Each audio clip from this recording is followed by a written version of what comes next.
chapter of the gospel is recorded by the ex-tax collector Matthew. Matthew chapter 26. Matthew chapter 26, and I want to read, to set a context for our thoughts, verses 36 through 46. And we will be surveying verses 31 through about 56, but 36 through 46 will serve as our foundation text. And I'm reading this morning from the New American Standard Translation of the Holy Scripture, which may sound a little bit differently from what you have.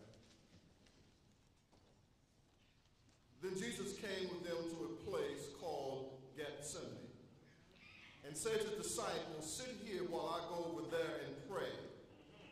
And he took with him Peter and the two sons of Zebedee and began to be grieved and distressed. Then he said to them, "My soul is deeply grieved to the point of death.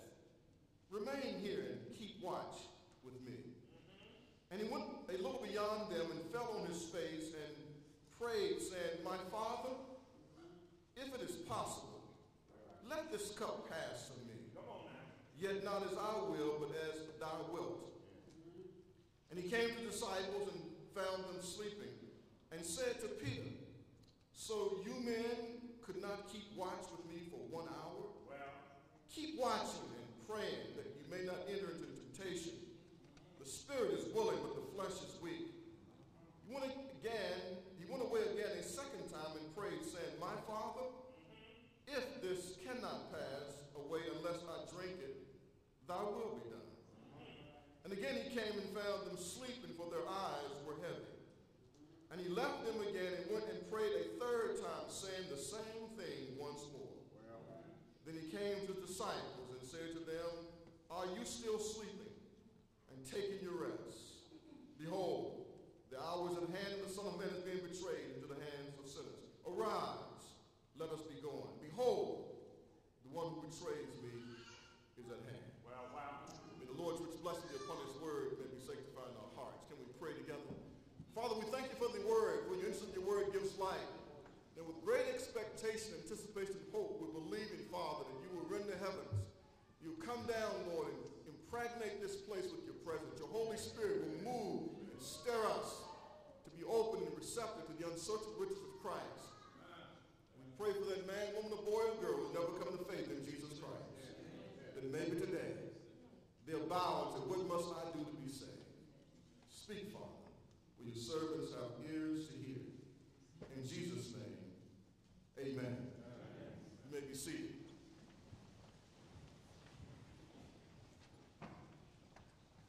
I want to speak this morning from the subject of lessons learned in Gethsemane. Lessons learned in Gethsemane. We have several educators in our church, and educators will tell us that students will learn and retain more subject matter when you engage more of their senses in the study. For example, there's a certain amount of information a person will retain, remember, and understand by simply hearing it and seeing it. And there's more that they will retain if they hear it, if they see it, if they write it down. And they retain even more if some kind of way you can engage them in touching, feeling, acting it out, applying what they're learning. And they will engage and retain even more if you can involve even more of the senses. And some of you are aware of that. Whenever I go to meetings, I normally take a notepad and a pencil and paper because my mind has a tendency to wander. And so I will always take notes just for the sake of the discipline of listening to the conversation that has been held. Amen. Because if your mind has a tendency to wander, we can think a lot faster than what people can talk. And so our minds will often, while a person is speaking, we'll kind of drift and we'll miss something very important. The more the senses we engage in the learning process, the more we will remember, retain, and be able to apply. Jesus Christ was the master teacher. He was well aware of that. And I'm amazed as I look at this text in Matthew 26, on this last evening that Jesus would spend with his disciples, that he engaged all of the senses. So he wanted them to learn and retain what he had taught them. They had just just observed the Passover meal where they would have to eat the bitter herbs and they would eat the fruit that was mixed up in a concoction. And they just eaten the roasted lamb. They're drinking the full cup from the 4 cups of wine. And so their taste buds had been aroused. The aroma from the roasted lamb had stirred them, and where they were able to, had been aroused. They would remember the scent of that evening with Jesus. Beyond that, he had also instructed them verbally. He had talked to them. He had taught them while they were sitting around the table observing the meal.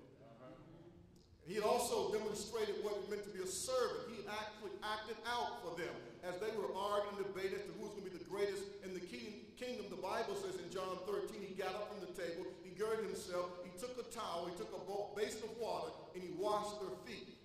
So he acted out what he wanted them to become as servants.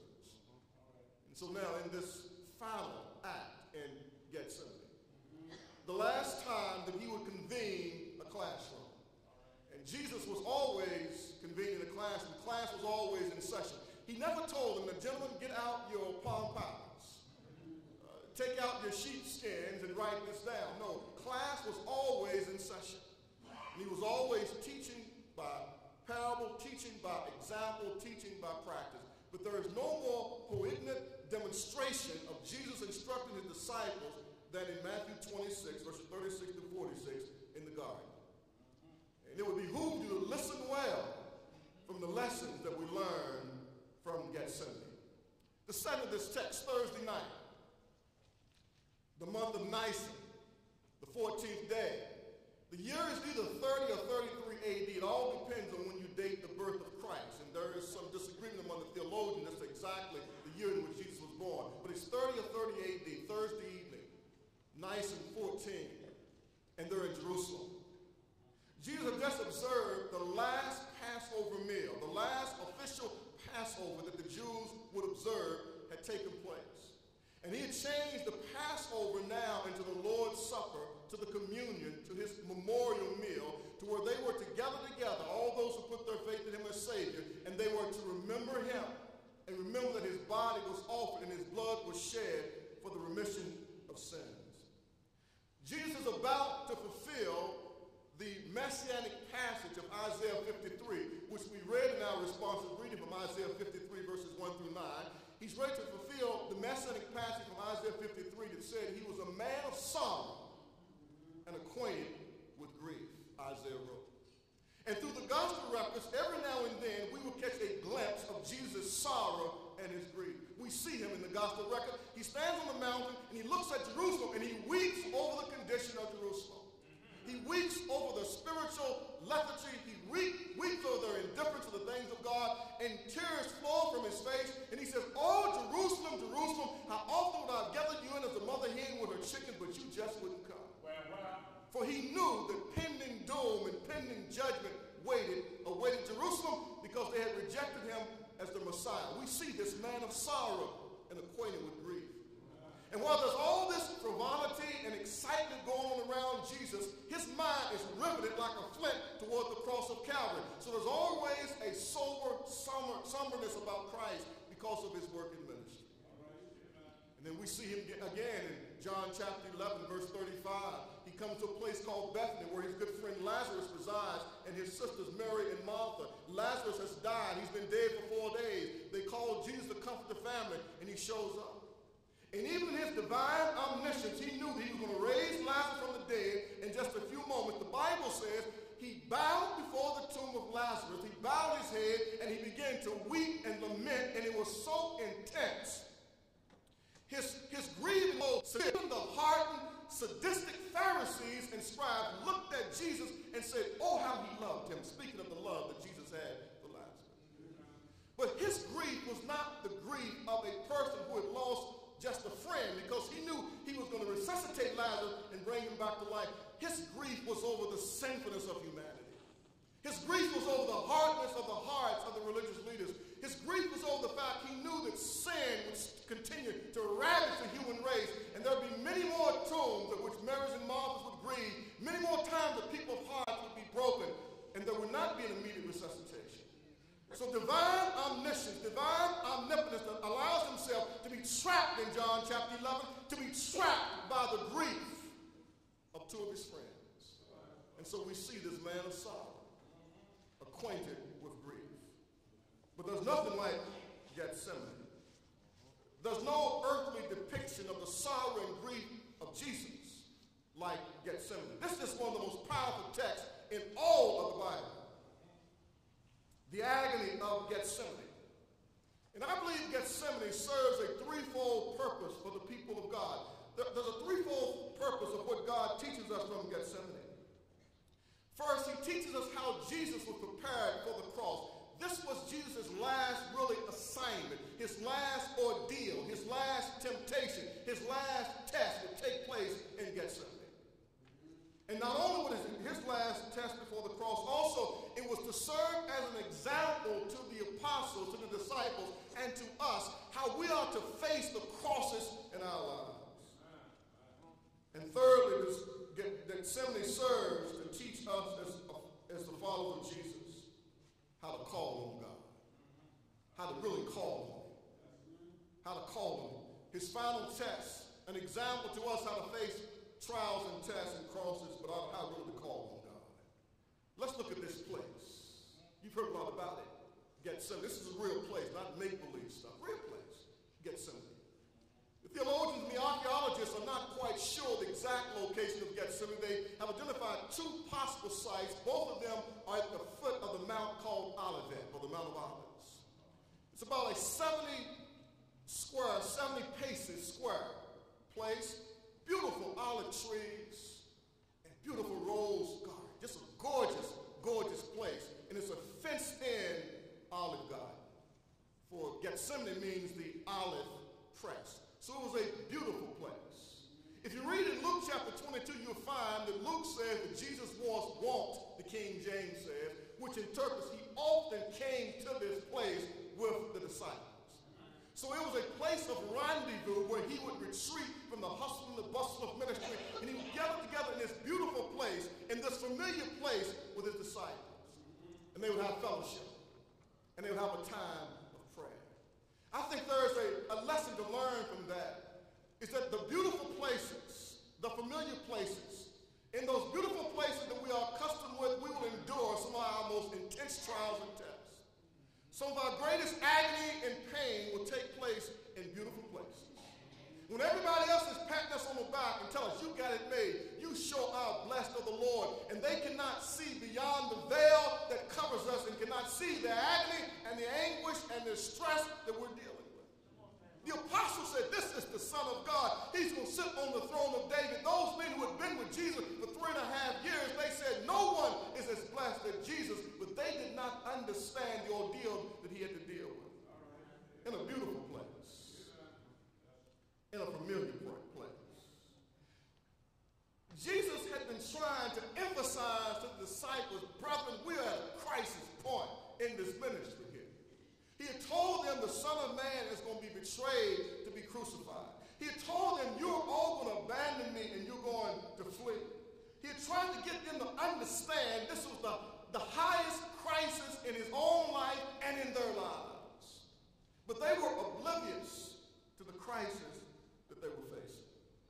Jesus, being the quintessential teacher, prophet, and instructor, he continues to hammer away at them all the way to the end. The Son of Man is going to be betrayed, and it's one of you that's going to betray me. And they said, Lord, is it I? Is it I? The Son of Man is going to be betrayed. One of you are going to betray me. All of you are going to abandon me. And in dismay and disbelief, they couldn't believe what they were hearing. You see, one of the charges to leadership is to tell people the truth even when they don't want to hear it. To tell them the truth even when they don't want to hear it. To give them the bad news even when the bad news is difficult to digest. And so leadership has a sort of a threefold responsibility. First of all, a leader has to discern the time. What time is it? The leader's role is to take the timeless word of God in its historical, cultural, and grammatical context, takes God's timeless word, look through the timeless word of God, and then take the timeless principles and apply to the time in which the leader and the people live, and try to wake people up to realize what time it is. discern the times. And once he or she has discerned the times through the lens of the timeless word of God, then the leader defines the reality for the people of God. This is the reality. This is the real situation in which we exist. And I'm always amazed of Jesus that he always told the disciples the reality of what they were having to deal with. He says, I send you out as sheep among wolves. I'm sending you out on a mission. And you're going to be like lambs, and people are going to try to rip you apart. He didn't tell them something they want to hear. He told them the truth. He discerned the times. He defined reality. And then he also gave the direction for the course. Often people want to pull back from me when I start talking about racism. Why? Because racism is real. And so they want to label me as a racist because I talk about the evils of racism and the negative effect it's had on some people. That's not being a divisive person. That's discerning the time and defining the reality and then postulating a biblical response. That's leadership's job. We cannot talk about sexual morality if we want to, but sexual morality is a problem. It's wreaking havoc in our community. Sexually transmitted disease, AIDS, herpes simplex 2, gonorrhea, syphilis, all on the rise in our community. And I can stick my head in the sand and not talk about it and be a nice preacher, but I would not be discharging my charge before God. You have to discern the time and define the reality. This is what we're up against.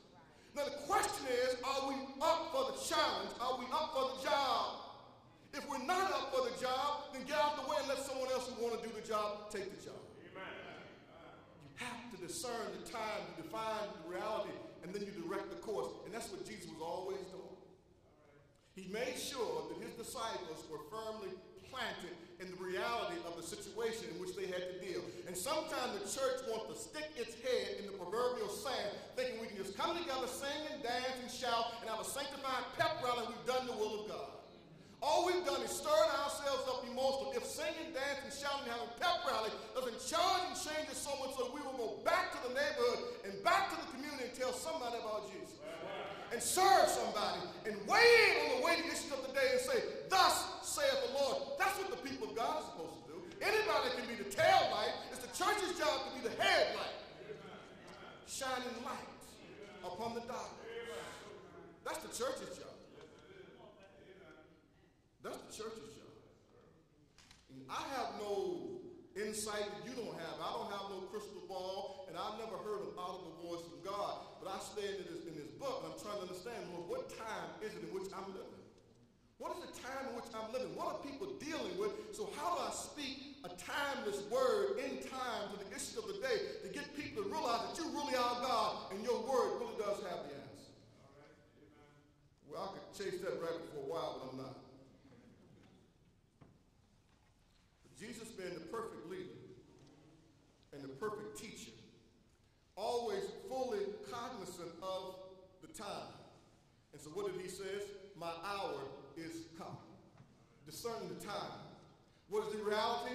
You apostles are weak and y'all going to abandon me, so it's no use of me thinking I'm going to have somebody there standing with me when I need them. I'm going to be by myself. That's reality.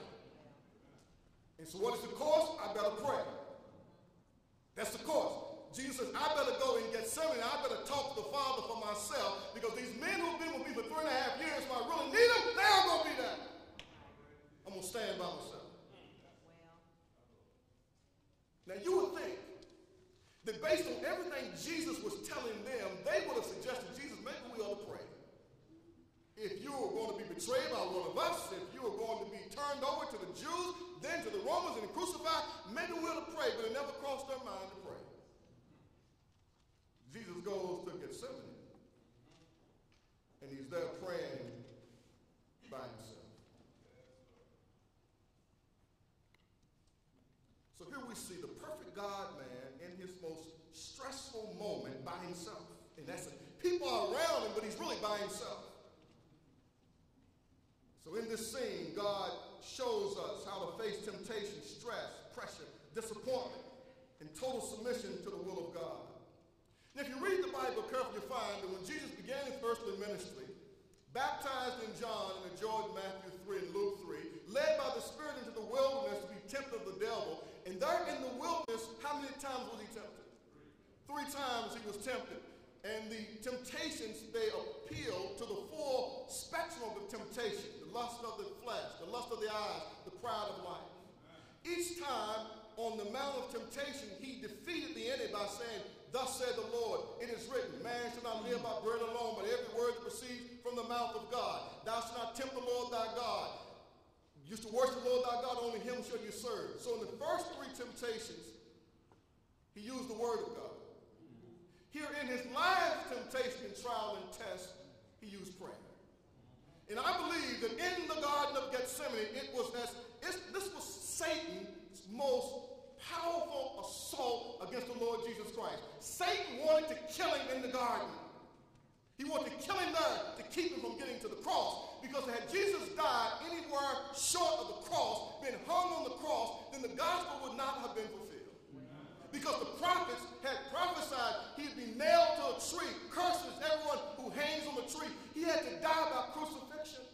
That's why in the Bible you often find that people came out to kill him in some kind of way. He would get away. Why? Because his hour had not yet come, and he could not die before the hour, and he could not die by any other means than crucifixion and be the Messiah and bring in the new covenant and bring about salvation. So Satan he saved his most powerful weapon, his Scud missiles, his spiritual, nuclear, biological warheads. He saved them for Gethsemane. He saved them for Gethsemane. He had lulled the disciples to sleep in thinking everything is okay. We don't have anything to worry about. The kingdom is coming. So he isolates Jesus and says, "I'm going to take him out right here." Now, I want you to see this. I'm not making this up. This is in the Bible. Look at what the text says. The first thing I want you to see, and the first lesson that we learn from Gethsemane, is how to bear a heavy burden all alone. How to bear it all alone. He says they come to Gethsemane. He tells the disciples to sit over here while I go over here and pray. He took Peter and the two sons of Zebedee with him. And look what the text says, "And being grieved and distressed," then he says to them, "My soul is deeply grieved to the point of death." Read the text. He was so stressed out. He was so anxious. He was so overwhelmed by the pressure of the moment. He says to Peter and James and John, "I think I'm going to die." This is the God-man talk. In his humanity, that's the great mystery of the God-man, God in human form. But in his humanity, Jesus is at the point of death in the garden. He has such deep anguish and such deep grief, such anxiety and depression. He's on the point of a nervous breakdown right here in the garden in Matthew 26. He's about to crack up, and you'll see this in the text. Why? Is it because he's afraid of dying on the cross, of being crucified? No. It is not the thought of death that causes the anxiety and the stress.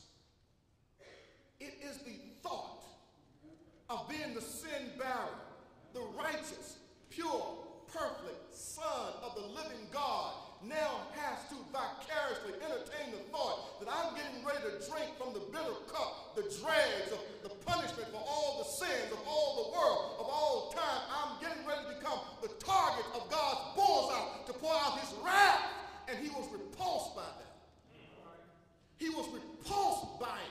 The encroachment of the full fury and the wrath and the judgment of God poured out upon him was repulsive to him, and it led him to the point of almost a nervous breakdown, an emotional and a spiritual breakdown. But try to imagine this. Try to imagine this. Try to imagine the worst thing that you could imagine that could happen to you. Try to imagine the worst thing that you could imagine that could happen to you. And then try to imagine the worst thing that could happen to you. Imagine that that's going to happen and you can't do anything about it. But not only is the worst thing that you could imagine going to happen to you, you have full conscious awareness of the minute detail of how severe it's going to be. Multiply that by 620 million, zillion, quadrillion, billion, and you got just an inkling of what Jesus was going through. He knew exactly what was going to happen to him. It was the worst thing that he could imagine him to be separated from the Father, to have the punishment for the sins of the whole world, from Adam to the last person that died, poured on him on the cross, and he knew just how agonized it was going to be. And he had vicariously had to entertain the thought in his mind, and there was no way he could ever get it off of his mind. That's what you get in Gethsemane. And that's a formula for emotional, nervous breakdown. Yes, sir. And that's what Jesus was dealing with. He was at the point of an emotional and a nervous breakdown in Gethsemane, and there was nobody that could help him. Peter couldn't help him. James and John couldn't help him. The Jerusalem psychiatrist couldn't help him. Nobody could help him. He was there all by himself, and couldn't nobody help him. Because we always got a tape, we always got a video, we always got a counselor. But there are some issues that you deal with in life, can't nobody help you. Come on. But God himself. If God doesn't send you something that only he can help you with, if somebody else can help you with every situation you got to deal with, guess what? They just became your God. Come on. Because God reserves a place in our lives where he brings us to the end of all that we think we know and can do. And everybody can prompt us to remind us, I'm still God. Mama ain't God, grandmama ain't God, dad ain't God, your husband ain't God, your father ain't God, your wife ain't God, your children ain't God, your psychiatrist, your counselor ain't God. I'm God all by myself. And there's some things that I'm going to deal with, and I'm going to force you to bring them to me so I can show you I'm God. Come on. Lord. So that's what Jesus was dealing with. So what's the first lesson we learn from Gethsemane is how to bear a burden all alone. And how do you do it? You confront it. Jesus.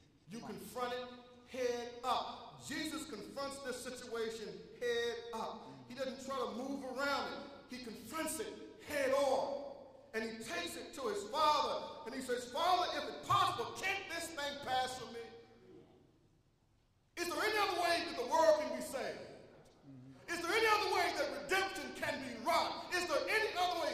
If it's possible, is it possible that some other kind of way it can happen rather than me having to drink from the bitter cup? And so he faced it. He faced it head up. I don't have time to go there, but if you read Luke chapter 22, and you owe yourself to read Luke chapter 22, verse 44, what you find in Luke 22:44, Luke, remember, what was Luke's occupation? He was a physician. Matthew was a tax collector. So Luke gives you some medical insight. Come on. So you read in Luke's account, and Luke says that he was praying so hard that he was under such pressure, it was so intense. Luke said that he starts to sweat, as it were, great drops of blood. Now, I'm not a physician, and so I'm getting ready to tread in waters where only Dr. George Bachman could go. But I read something where somebody said that a doctor said that what had happened to him, something called the SUBCUTANEOUS. Come on, fix it up. The SUBCUTANEOUS capillaries burst, thus causing blood to be mingled with perspiration. So what would have happened? His blood pressure has shot up, his heart is racing, he's experiencing tremendous anxiety, a stroke or a heart attack could happen. But he's dealing with this thing head up. He's faced it head on. And he falls down and said, Father, if it's possible, cannot this thing pass from me unless I drink? Not only does he, in bearing this burden alone, does he confront it head on, but he cast it upon the one who could help him.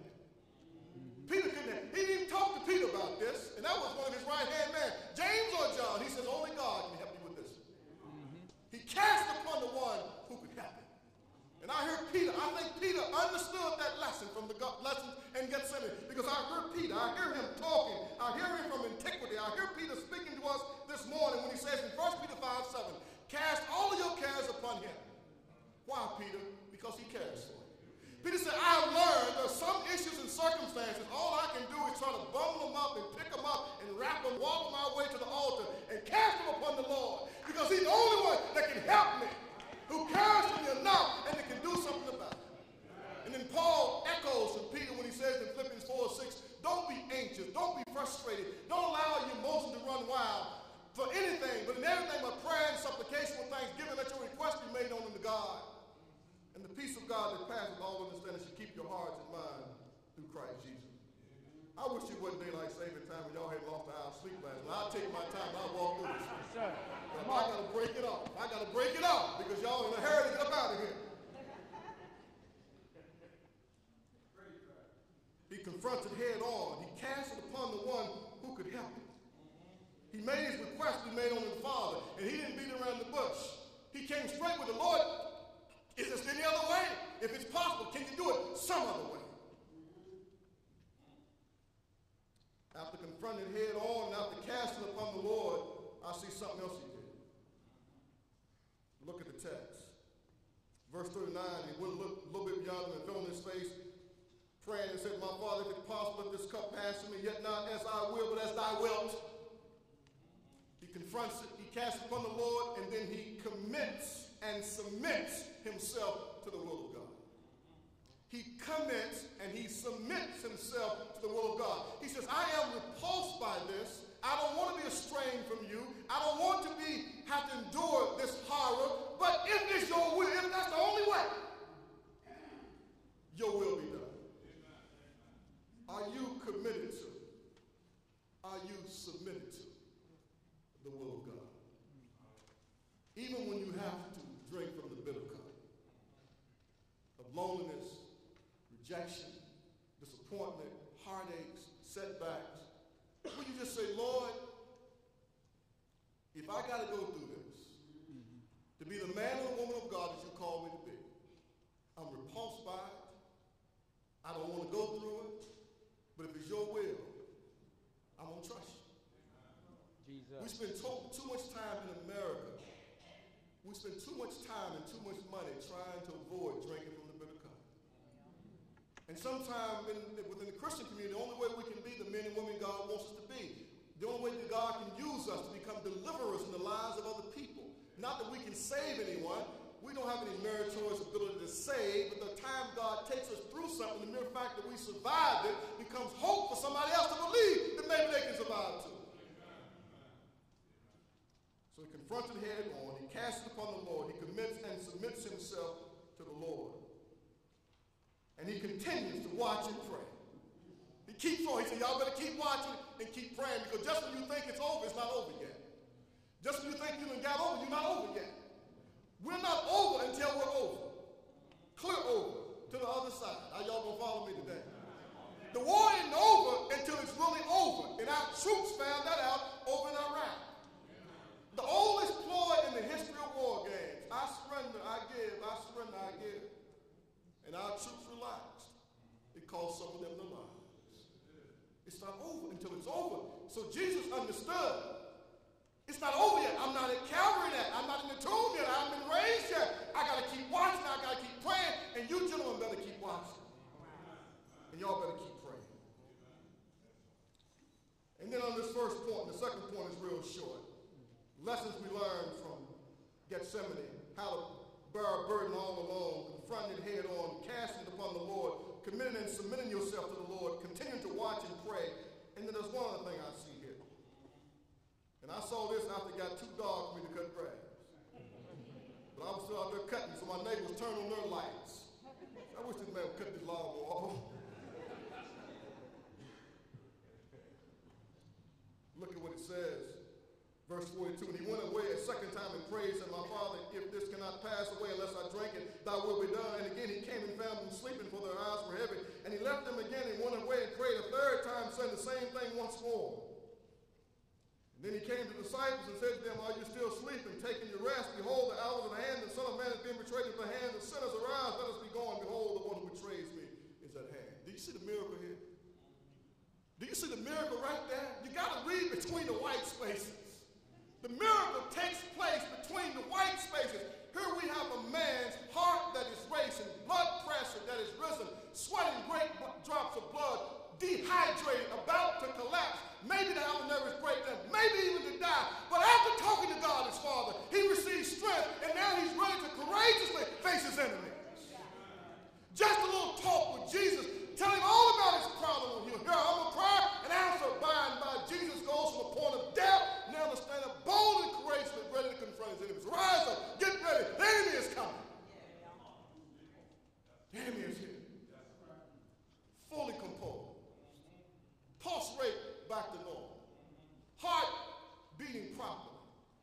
desperation all gone. That's the miracle. And prayer is a great mystery.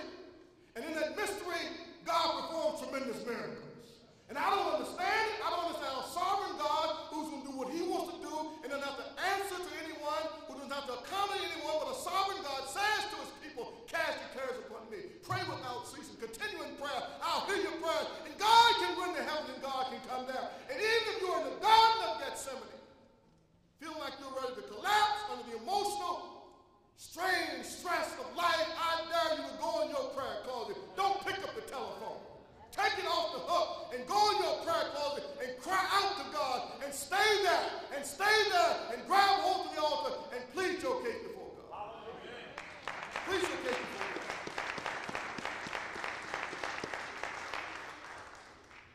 Well, I got to wrap this thing up.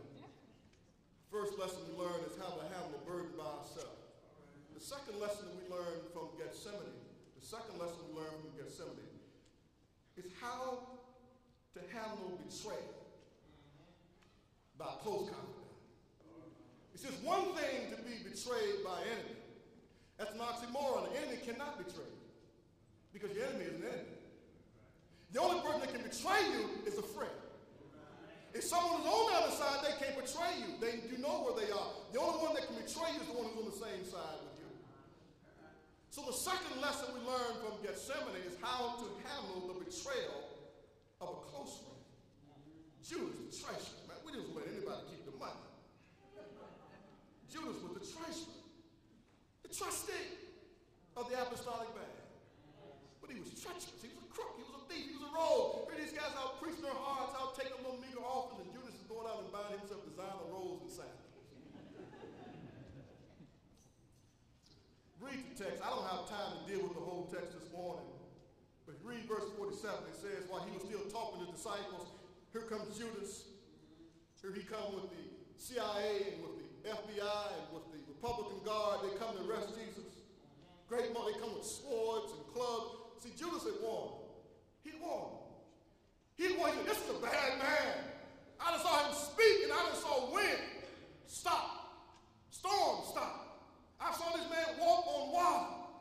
I saw this man speak to pigs, and they had to obey him. This is a bad fellow. Y'all better come back, and y'all better arrest him. Y'all better bring some heat, y'all gonna come to get him. He is a bad fellow, and he got this nut, Peter. I just saw Peter cuss like a sailor. You better come ready.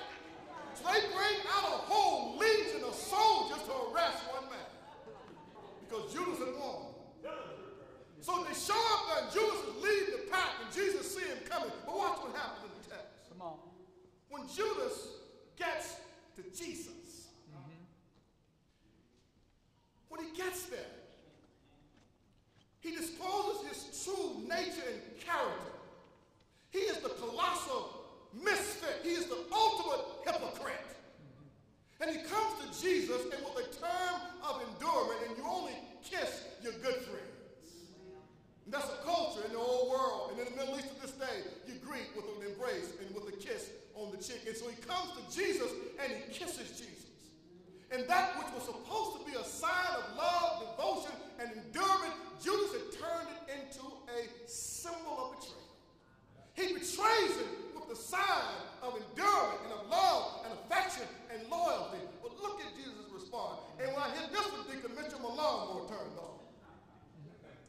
This text has run over in my mind for 4 hours as I'm cutting my grass.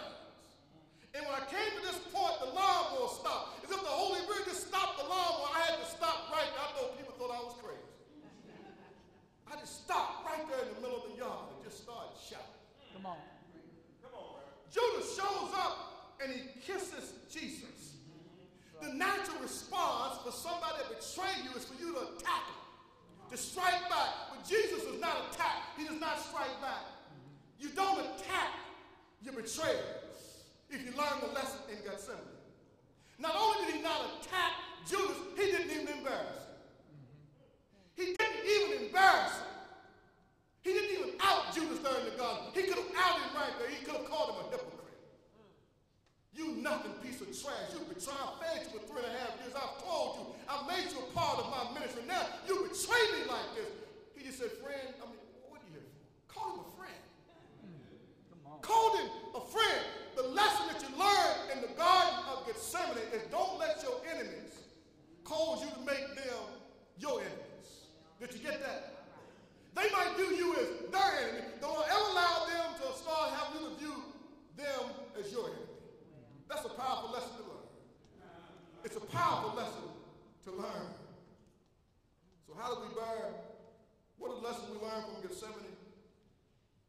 learn how to bear a burden all alone. By confronting it head on, by casting upon the one that can help us, by committing and submitting ourselves to the will of God, by continuing watchful and prayerful, by courageously confronting the enemy. And what's the second lesson we learned is how to handle betrayal by a close confidant. Don't view those that betray you as your enemies. They just people that's gone astray. Don't view them as enemies. Don't retaliate and strike back against the betrayer. But most importantly, don't miss the opportunity to teach your followers and your friends. It's time I'm going to shout right there. Had Jesus not handled this situation perfectly, everything that he taught his disciples would have been for nothing. He told them, love your enemies. Do good to those who hate you. Pray for those who despitefully use you. So everything that he had taught them for 3.5 years is now, what are you going to do, Jesus? And what does he do? He does exactly what he told them they were supposed to do. It's the most powerful teaching that he ever did. It wasn't on the mountain. It wasn't a sermon on the mountain. It was right here in the garden. The most powerful lesson he ever taught his disciples was right here in the garden. How to deal with a burden and how to handle those that betray you, even their close confidants. The last thing I want to leave you with, this is a bumper. This wasn't even in the sermon. I just come with a third point. No, I'm trying to have 3. I just came up with it. How to handle burden all alone. How to handle the betrayal of a close confidant. And how to remember that you're never alone. You really are never alone. Sometimes you might feel that you're alone, but you really are never alone. He promised never to leave me, never to leave me alone. Even though the storm might be raging, the sea billows may be roaring, we have the promise of Jesus. I will never leave you nor forsake you. Though you walk through the valley of the shadow of death, I will never leave you. You got to remember yourself. He will leave you. He will never leave you. He will never leave you alone. So no matter how far you drift, he will never leave you alone. He will never leave you alone. He will never leave you alone. So you cleave tenaciously, my brethren and my sister, to these lessons that we learn in Gethsemane. They can help us get through and make it over to the other side. Well, there may be someone here this morning who's going through a Gethsemane experience. Oh, you've just been at a banquet table, just like Jesus with the Lord's Supper the Passover. There's laughing and joking all around you, people patting you on the back and telling you, man, you done got over. But on the inside, there's a storm that's raging, there's great heaviness, there's anxiety, frustration, depression, loneliness, sleepless nights. You in Gethsemane. I just thought about to tell you, he's right there with you. And Gethsemane don't last forever. It don't last forever. Gethsemane has to give away. It has to give way so there can be Calvary. And so there can be resurrection morning. But what I'm trying to tell you is that don't throw your hands up in despair just because you in Gethsemane. It's something else that you can't rush your way out of Gethsemane. You can't rush your way out of there. You can't rush your way out of there. You're going to be right there. And God will be there with you. But when you come out of Gethsemane, oh, your faith will be strengthened. Oh, I wish I had a witness up in here. Your faith will be strengthened. Your hope will be revived. And the devil just made a mistake. Oh, the devil does when he attack you in Gethsemane. He just take you in God's knotless fitness center. And you just get more spiritual muscle and more backbone. So the next time he's showing, he better come packing because he's in trouble. He's in serious trouble. He's in serious trouble. Oh, be swift my soul to after him. Be jubilant my feet. Our God is marching on. Glory! Hallelujah! Glory! Hallelujah! Our God is marching on and we're going to march with him. Yes, sir. We're going to march with him. Lord. So I'll encourage you today, if your heart is heavy, you come and you cast your burden upon the Lord. The altar's open, you come. You know what your need is. I don't need to tell you when you need to be saved. Now, you know if you need to be saved and you want to be saved, you come and you fling yourself at the altar. If you're backslidden and you sense a need to draw close to God, you come and you fling yourself at the altar. Cast your cares upon him. He cares for you. If you're lonely and if your heart is heavy, if you're burdened down, you don't think you're going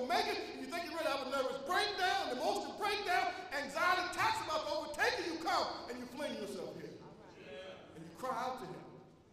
And you call on him. And by faith you lay hold to him. Doors of the church are extended, open, the invitation is extended, the altar is open. Whosoever will, let him come, let her come. In fellowship with God. Let's stand together, shall we?